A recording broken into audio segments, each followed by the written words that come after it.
Hello everyone, welcome back to our channel exam warrior. I hope आप सब अच्छे होंगे और आपकी तैयारी और अच्छे से चल रही होगी। इसी के साथ साथ आज मैं एक नई अपडेट के साथ आपके लिए एक नई वीडियो लेकर आई हूँ। मैंने कमेंट सेक्शन में चेक कर रही थी और उसी के साथ साथ मुझे काफ़ी डीएम्स भी आए कि मैम ये जो जेएनयू का एग्ज़ाम है इसके रिगार्डिंग हमें कंप्यूटर समझ नहीं आ रहा है। इसके रिगार्डिंग हमें कंप्यूटर समझ नहीं आ रहा है, समझ नहीं पा रहे हैं, तो कंप्यूटर रिलेटेड सिलेबस आप हमें प्रोवाइड करा दो और कंप्यूटर की थ्योरी की एक बार क्विक रिवीजन करा दो ताकि हम कंप्यूटर जितने मार्क्स का है वो अच्छे से स्कोर कर पाएँ ताकि हमारे चांसेस और ज़्यादा बढ़ जाएँ। मुझे इस बात को बिल्कुल एक्सेप्ट करना पड़ा कि बात तो सही है। जब हमने सिलेबस में देखा तो ल्यूसेंट में बहुत सारा ऐसा कंटेंट है कंप्यूटर से रिलेटेड जो कि ज़रूरी भी है और कुछ कंटेंट ऐसा है जो तुम्हें इस एग्ज़ाम के लिए पढ़ने की ज़रूरत नहीं है। समझ रहे हो? इस एग्ज़ाम के लिए ये जो पीडीएफ मैंने बनाई है ये सबसे ज़्यादा फ्रूटफुल रहेगी बिकॉज़ जेएनयू ने अपना सिलेबस इंडिकेट किया है कि भाई हम इस एरिया से, इस स्पेसिफिक एरिया से क्वेश्चन पूछेंगे, तो वो क्वेश्चन इस पीडीएफ से आराम से बनेंगे अगर आप ये पीडीएफ अच्छे से गो थ्रू करके जाओगे। ठीक है, आई होप आपको ये वीडियो अच्छी लगेगी। तो इसी के साथ साथ चैनल को सब्सक्राइब कर दो, वीडियो को लाइक कर दो और बेल आइकन को दबाना तो बिल्कुल भी मत भूलना। इस वीडियो की स्टार्टिंग होती है हमारी मैंने सिर्फ 6 चैप्टर्स में सम अप करने की कोशिश करी है इस वीडियो को। तो एक क्लास जो एक छोटे छोटे शॉर्ट वीडियोस बनाऊंगी मैं ताकि आप जल्दी से जल्दी कवर कर पाओ उसे और आपको ये बोरिंग भी ना लगे। बस समझने की कोशिश करना। टर्म्स जो हैं सारी आपने बचपन से पढ़ी हुई है क्योंकि देखो आजकल का लाइफस्टाइल ही ऐसा है जहाँ पूरा फुली ऑटोमेटेड है। मतलब कहीं ना कहीं अगर आप एक स्मार्टफोन भी यूज़ कर रहे हो तो भी आप कहीं ना कहीं एक कंप्यूटर को ही यूज़ कर रहे हो। उसमें पीडीएफ कैसे बनाना है, कैसे फ़ोटो क्लिक करनी है, फ़ोटो कितनी एमबी की होनी चाहिए, कितने जेपीजी में होनी चाहिए, जेपीईजी में होनी चाहिए, यही सब तो कंप्यूटर है। हो सकता है वो आपके पेपर में क्वेश्चन पूछ ले कि भाई जेपीईजी की फुल फॉर्म बताओ क्या होती है। चलो मैं अभी देख लेती हूँ कितने बच्चों को आती है जेपीईजी की फुल फॉर्म। मुझे कमेंट सेक्शन में कमेंट करके बताओ क्या होती है। ये आज का आपका पहला होमवर्क है। ठीक है, हम अपनी वीडियो की स्टार्टिंग करते हैं इंट्रोडक्शन टू कंप्यूटर से, जिसमें हम देखेंगे कि भाई इंट्रोडक्शन में हम क्या देखते हैं। सबसे पहले ये जो वर्ड है कंप्यूटर ये कहाँ से आया है, ये लैटिन लैंग्वेज से आया है। बस इधर उधर नहीं ध्यान रखो अपना, बस स्क्रीन पे फोकस करो और मेरी आवाज़ को समझने की कोशिश करो मैं क्या समझाना चाह रही हूँ। बस इतना सफिशिएंट है तुम्हारे लिए। कहीं अपने रूम में शांति के घर में शांति के एरिया में चले जाओ, वहाँ जाके फ़ोन को स्पीकर पे कर लो या फिर ईयर प्लग्स लगा लो, उसमें बैठ के सुनो और समझो, आराम से समझ आएगा। बहुत इजी लैंग्वेज में और कोई ऐसी इंग्लिश रॉकेट साइंस नहीं मैं बताऊंगी यहाँ पर आपको। ठीक, तो कंप्यूटर वर्ड कौन सी भाषा से लिया गया है मैडम? लैटिन भाषा से लिया गया है। दूसरा, तो लैटिन भाषा से लिया गया है वर्ड कंप्यूटर। और कंप्यूटर की डेफिनेशन जैसे कि आप सब जानते हो इलेक्ट्रॉनिक डिवाइस है जो कि मैनिपुलेट करता है इन्फॉर्मेशन और डाटा को according to the set of instruction, जो इंस्ट्रक्शन हम उसे देते हैं। ठीक है, अब ये हो गया कंप्यूटर की डेफिनेशन। ये आप बचपन से पढ़ते आ रहे हो तो फॉर श्योर सी बात है एग्जामिनर यहाँ से कुछ नहीं पूछेगा सिवाय 50% का चांस है कि वो ये पूछ ले वो कंप्यूटर वर्ड कौन सी भाषा से लिया गया है या फिर कंप्यूटर की डेफिनेशन। ठीक है, इसके बाद आता है एक दूसरा सेक्शन फंक्शनिंग ऑफ कंप्यूटर।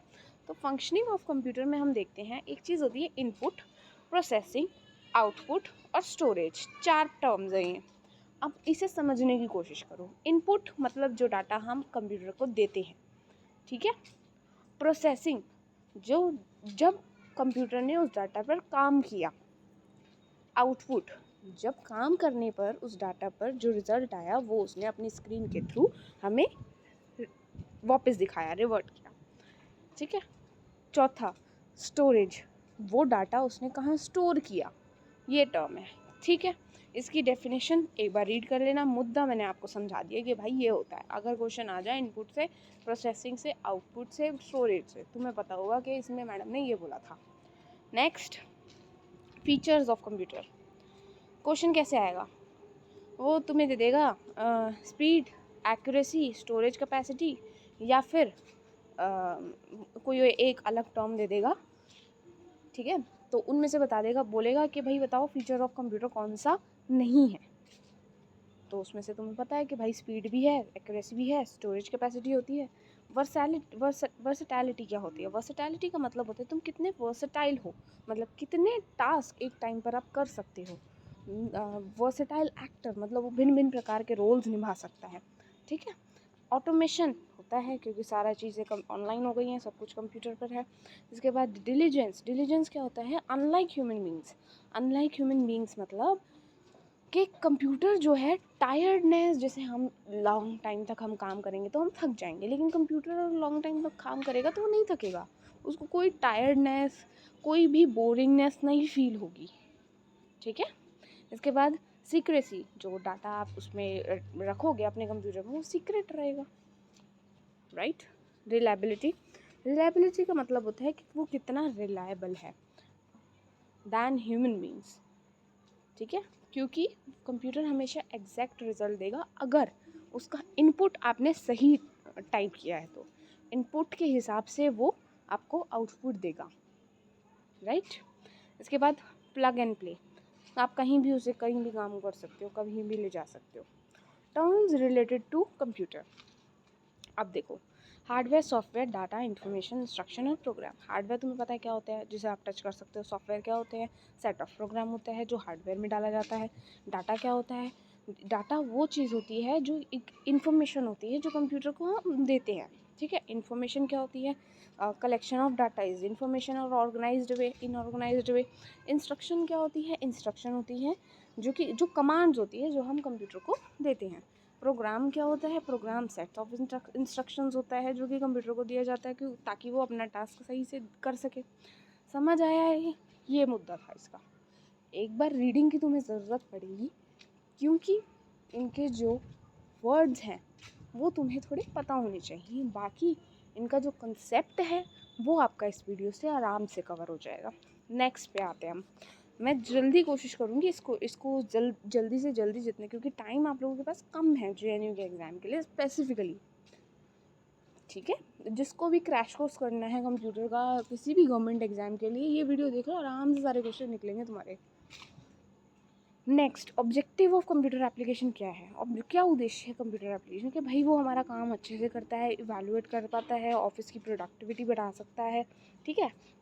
बस इससे कोई क्वेश्चन नहीं आएगा आपके में। इसके बाद है ब्रिंगिंग कंप्यूटर टू लाइफ। इंसान की लाइफ बहुत अच्छी हो गई है सॉरी प्रिंट मीडिया की सिचुएशन बहुत अच्छी हो गई है, टेलीविज़न रेडियो में इम्पोर्टेंट रोल प्ले करता है, ब्ला ब्ला। सब रीड कर लेना, तुम्हें PDF मिल जाएगी। जो एग्ज़ाम ओरिएंटेड है मैं वो इस वीडियो में इंक्लूड कर रही हूँ फ़िलहाल के लिए। Fundamental of application fundamental and application of computer.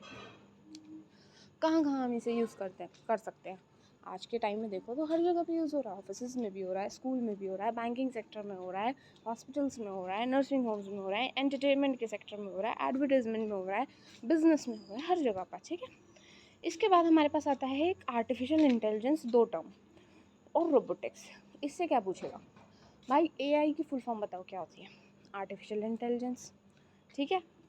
और रोबोटिक्स, तुम्हें सबको पता है रोबोटिक्स क्या है, एक ब्रांच है इंजीनियरिंग की एंड साइंस की, ठीक है। कंपोनेंट ऑफ कंप्यूटर में जैसे मैंने अभी बताया था, इनपुट आउटपुट के साथ साथ सेंट्रल प्रोसेसर यूनिट होता है, CPU जिसे हम बोलते हैं, मेमोरी यूनिट होती है जिसे MU बोला जाता है। अब देखो इसमें इनपुट यूनिट में क्या होता है? हम इंस्ट्रक्शंस देते हैं और वो उस इंस्ट्रक्शंस को, उस डाटा को एक्सेप्ट करता है, उसको अपने प्रोसेसिंग यूनिट मतलब CPU में प्रोसेस्ड करता है, उसको चेक करता है, वेरीफाई करता है, उसके बाद वो आउटपुट अपने मॉनिटर पे हमें शो करता है। ये हो गया इनपुट, और आउटपुट में हमें जब वो मॉनिटर पे शो करता है ये output, CPU is the processing unit. Processing unit क्या होती है? जिसमें वो उस डाटा पर काम करता है, ठीक है। डिटेल्ड डेफिनेशन तुम इसमें से पढ़ लेना, मैंने तुम्हें समझाने के लिए वीडियो लाई हूँ, अब इसके बाद आती है एक टर्म है अर्थमेटिकल लॉजिकल यूनिट, ALU। इसकी फुल फॉर्म पूछी जा सकती है। ये क्या काम करता है भाई? ये जितने भी अर्थ से रिलेटेड या कैलकुलेशन से रिलेटेड चीज़ें होती हैं वो यही यूनिट सॉल्व करती है, ठीक है। और ALU सबसे ज़्यादा आजकल कंप्यूटर में रजिस्टर्स से क्वेश्चन पूछा जा रहा है। रजिस्टर्स क्या होते हैं? ALU uses register to hold the data that is being processed. ALU hold करता है रजिस्टर को, यूज़ करता है रजिस्टर को। क्यों यूज़ करता है? ताकि वो अपने डाटा को रख सके और उस पर काम कर सके, ठीक है। इसके बाद रजिस्टर की फुल डेफिनेशन तुम्हें यहाँ मिल जाएगी, तुम यहाँ से पढ़ लेना। कंट्रोल यूनिट क्या करती है? Ordinates with the input output device of the computer. It directs the computer to carry out stored program instruction by communicating with the ALU and the registers. इसके बाद हमारे पास है माइक्रो प्रोसेसर क्या होता है भाई? ये कंट्रोलिंग एलिमेंट है कंप्यूटर सिस्टम का, यही कंट्रोल करता है सब चीज़ें। कैसे कंट्रोल करता है? ये एक टाइप की चिप होती है जो कि लगाई जाती है, ठीक है। और वो क्या काम करती है? वो कंट्रोल करने का काम करती है। और ये लार्ज प्रिंटेड सर्किट होता है PCB बोर्ड, PC मतलब printed circuit board, which is use all electronic system such as computer, calculator, digital system, सब कुछ यही काम करता है, ठीक है। इसके बाद मेमोरी यूनिट, मेमोरी में कहाँ पे स्टोर होता है? एक उसकी प्राइमरी मेमोरी है और एक उसकी मेन मेमोरी है, मतलब सेकेंडरी मेमोरी है। प्राइमरी मेमोरी का दूसरा नाम क्या है? Main memory. सेकेंडरी मेमोरी का दूसरा नाम क्या है? ऑक्सिलरी मेमोरी, ठीक है। इसके बाद हमारा जो नेक्स्ट चैप्टर, चलो chapter 2, computer hardware. Computer hardware में आप क्या देखोगे? इनपुट डिवाइस में तुम्हें पता है क्या क्या होता है? कीबोर्ड होता है और ये track ball, mouse, pointing device, और ये हमारे joysticks, light pen, touch screen, barcode reader, magnetic ink character reader, optical character reader, optical mark reader, OMR जिसकी फुल फॉर्म है OCR, MICR, इनकी फुल फॉर्म पूछी जा सकती है। स्मार्ट कार्ड रीडर, इसके साथ साथ biometric sensor, scanner, microphones, webcam, monitor. अब ये तो हो गए हमारे यहाँ तक, ये वेबकैम तक हमारे इनपुट डिवाइसेस। वेबकैम के बाद PC कार्ड भी है, एक इंक्लूड कर लो, ठीक है। इसके बाद हमारे पास आते हैं आउटपुट डिवाइस। जो चीज़ जब इनपुट डिवाइस से जब डाटा कंप्यूटर पे चला जाता है, जब वो प्रोसेसिंग यूनिट उस पर काम कर रही होती है, उसके बाद वो अपना काम जो उसने किया है वो हमें कैसे शो करता है? अपने मॉनिटर पे शो करता है। और एक तो चलो मॉनिटर हो गया, और क्या तरीके हैं ताकि वो हमें अपना काम दिखा सके? उसने ये काम किया है, पहला हो गया मॉनिटर, ठीक है। उसके बाद प्रिंटर के थ्रू बता सकता है। प्रिंटर इम्पैक्ट प्रिंटर या non impact printer. Impact printer में 4 प्रिंटर आते हैं: dot matrix, Daisy wheel, line printer और ड्रम प्रिंटर। और बाकी जितने भी प्रिंटर बचे वो नॉन इम्पैक्ट प्रिंटर। उसके बाद स्पीकर, हेडफोन, प्लॉटर और ये हमारा प्रोजेक्टर, ठीक है। ये सारे हो गए हमारे आउटपुट यूनिट। अब देखो, मैं पूरी उम्मीद कर रही हूँ कि इस वीडियो से आपको बहुत हेल्प हो रही होगी। क्यों? क्योंकि इसमें हम टाइम वेस्ट नहीं कर रहे हैं। मतलब मैंने जो मुद्दा था वो समझा दिया। 5 मिनट बैठना, PDF लो, खोलो और इसकी रीडिंग कर लो एक बार। मैं गारंटी दे रही हूँ तुम्हें कोई ऐसा टर्म नहीं होगा जो तुम्हें नहीं पता होगा या जो तुम्हें नहीं आ रहा हो, क्योंकि तुम्हें उसका कॉन्सेप्ट पता है। बस तुम्हें जो याद करनी है वो एक्चुअली इनफैक्ट याद करने की भी ज़रूरत नहीं है, क्योंकि तुम्हारा तो MCQ पेपर है। समझ रहे हो मेरी बात को?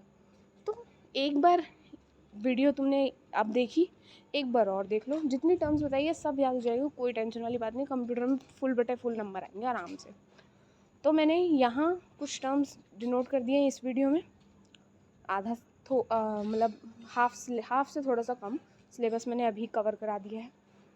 अब अगला जो है चैप्टर वो मैं सॉफ्टवेयर का लूँगी।